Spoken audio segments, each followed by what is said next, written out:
Hey everyone, welcome back to JarDev. In this video, I'm going to be showing off my PlayStation Classic, my hacked PlayStation Classic.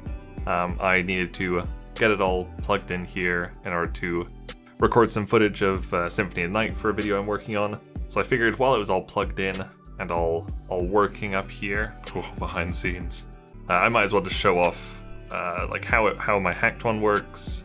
This won't be a tutorial or anything. If you have a PlayStation Classic and you want to hack it yourself, I recommend checking out Patton Plays on YouTube.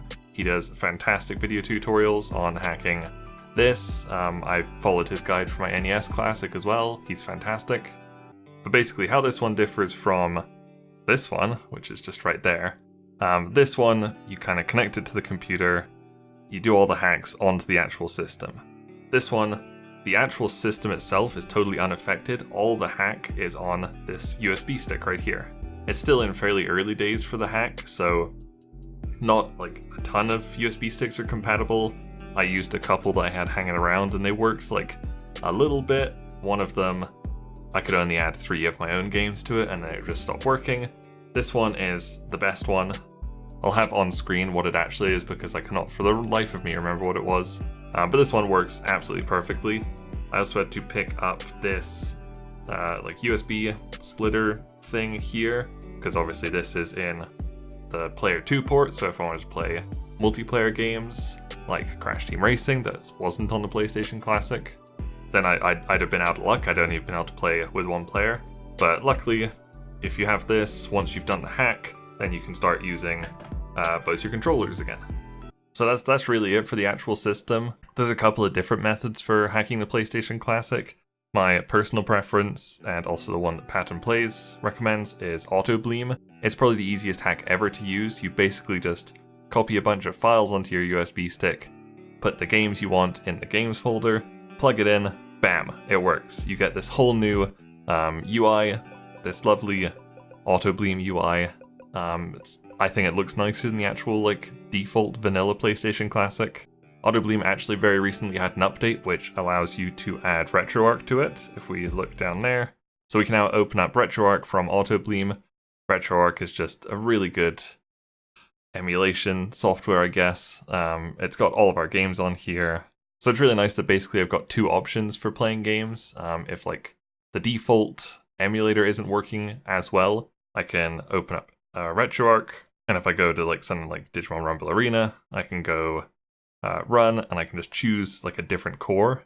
So we'll just go down to the PlayStation ones. So I've got 4 different options here, so I can just like fiddle around with these and see which one works the best. So again, we'll go back into Autobleem. I'll go through all my games here. It's got like the 20 something that were on the actual PlayStation Classic, and I've added a bunch of games. So feel free to let me know any suggestions you have for what else I could be putting on here. I did not own a PlayStation. The PlayStation 3 was my first Sony console, so I totally missed out on the original PlayStation. So I've got a bunch of these things. So yeah, just feel free to let me know any suggestions you have. I put Armored Core on here, got Army Men 3D, Battle Arena Toshinden, that was on there already. Put Castlevania Symphony of the Night, obviously. Chicken Run, Civ 2, Cool Borders 2 was on there. Crash Bandicoot, Crash 2, Crash 3, CTR.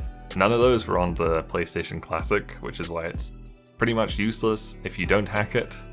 Destruction Derby was on there, Diablo I added, Digimon Rumble Arena, Digimon World 1, 2, and 3. Final Fantasy was on there, Frogger I added, GTA 2 was on there? No, Grand Theft Auto 1 was on there, and I added 2. Also got the first 2 Harry Potter games here, Harvest Moon, Back to Nature, Intelligent Cube was on there, Jumping Flash was on there, I added Kingsfield 2, Medieval 1 and 2, Metal Gear Solid was on there, Mortal Kombat 4 and Trilogy I added, Mr. Driller was on there, Need for Speed 3, I think I added that one actually, I'm kind of losing track. Nicktoons Racing I added, Oddworld I believe was on there, Parappa I added, R4 Ridge Racer Type 4 was on there. It's actually pretty fun. I played that with my sister a bit. It's pretty good. The original Rayman was on there. I added Rayman 2, Rayman Brain Games, and Rayman Rush because I really like Rayman, so I thought, sure. Resident Evil 2, I added It's sort of working. It's supposed to be split into like 2 discs, so I don't know if I've actually installed it properly. I haven't tried it. I added 3. This was on there. This was also on there. Shadow Tower, I think I just liked how it sounded, so I added it. Silent Hill I added. Smurf Racer I added. South Park I added. South Park Rally I added. Spider-Man I added. Spyro 1, 2, and 3 I added. Star Wars added. Oh, that's got the wrong cover, interesting. Street Fighter Alpha 3 I added. This one was on there. I think this one was on there. Tekken 3 was on there. I added Simpsons Wrestling. This was on there. I added Tomb Raider 1 and 2, starring Lara Croft. I added Tony Hawk's Pro Skater 4. Twisted Metal was on there.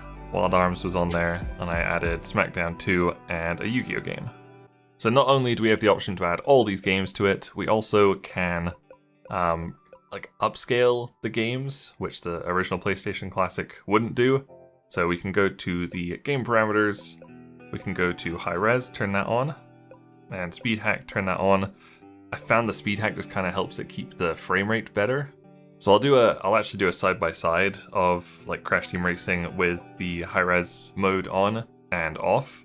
But for now we'll just hop into here. We'll do like 1 race just to get a little bit of gameplay. Alright, so we're just hopping into Crash Cove, the first map. I'm playing as Polar because I think he's pretty cute.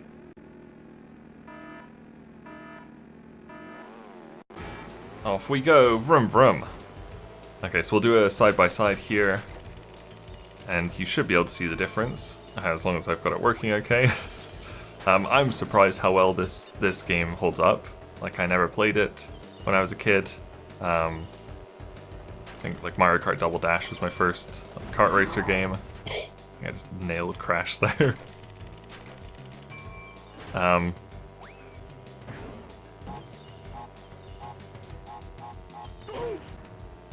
I hear people exploding behind me.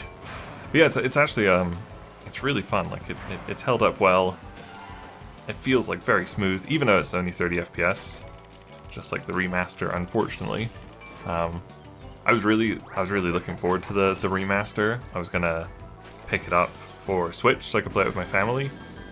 Oh no! Blech. Oh no.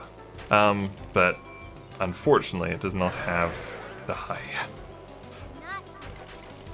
It doesn't have like motion controls, like accessibility options, which basically meant that like my mom wouldn't have been able to play it with us, so we just decided to stick with Mario Kart for now. Oh no. Vroom vroom.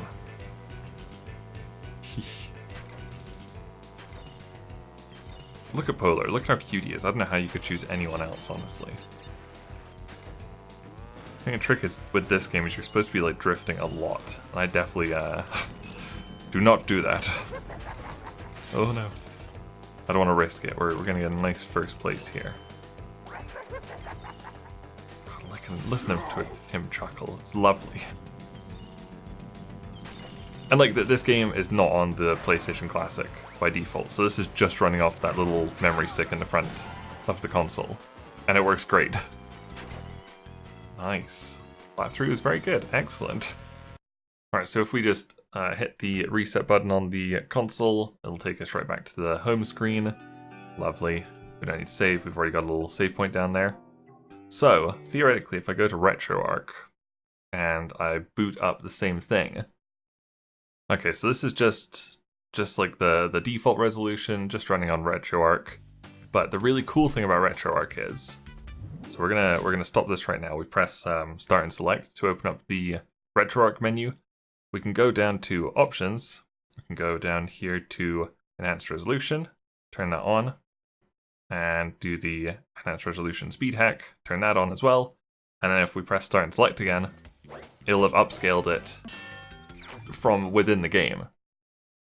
And we can just turn that off, turn this one off as well, and then we press start and select again. You see it instantly just drop back down.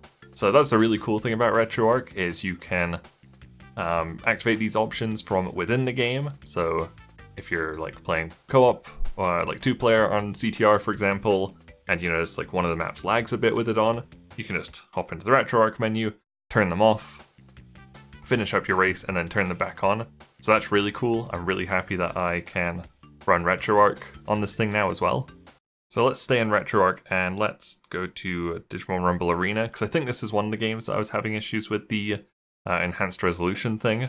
So let's just run this with this one. Bam, we'll go in. This is, I think I played the PlayStation 2 version of this game with friends when I was younger. And the voice acting in this game is something else. It really is. Okay, well, this versus computer.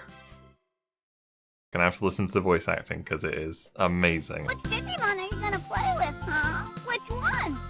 So bad. Go ahead, pick your favorite Digimon. Ugh, I'm gonna be Wormmon.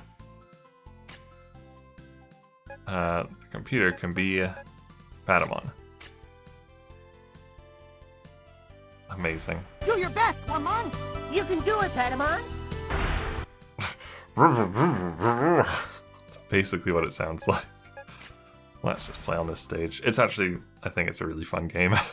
That's telling me the computer's attacks, which is really useful. Thank you for that.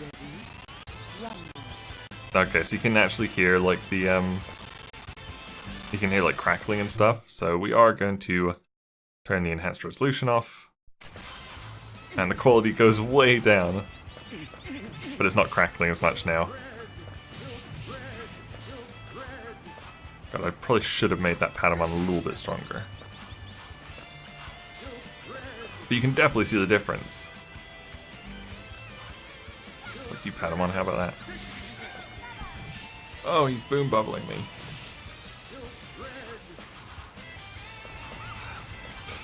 This game's pretty awesome. I can Digivolve. Ready to get fucked up, Patamon?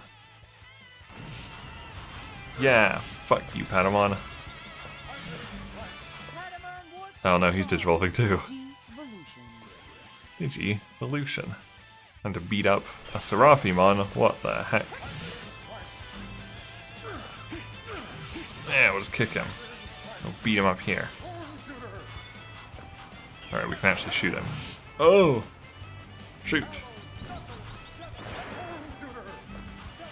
Oh, I've been turned around somehow. I'm gonna turn back into Wormmon like any moment now. There we go.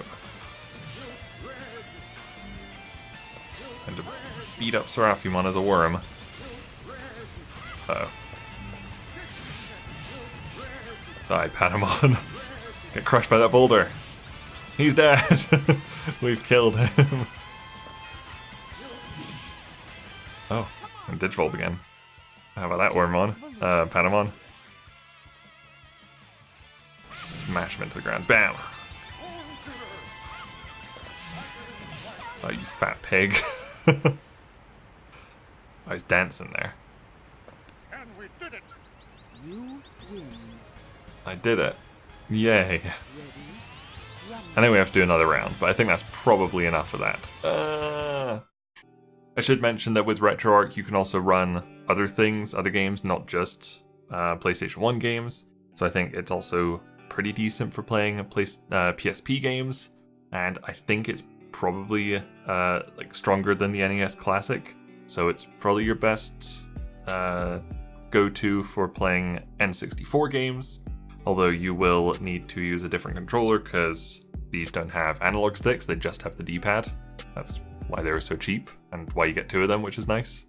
But these consoles have been going really cheap. They were like $20 US on Amazon Prime Day that just passed. So, like honestly, $20 US by themselves, they're pretty decent.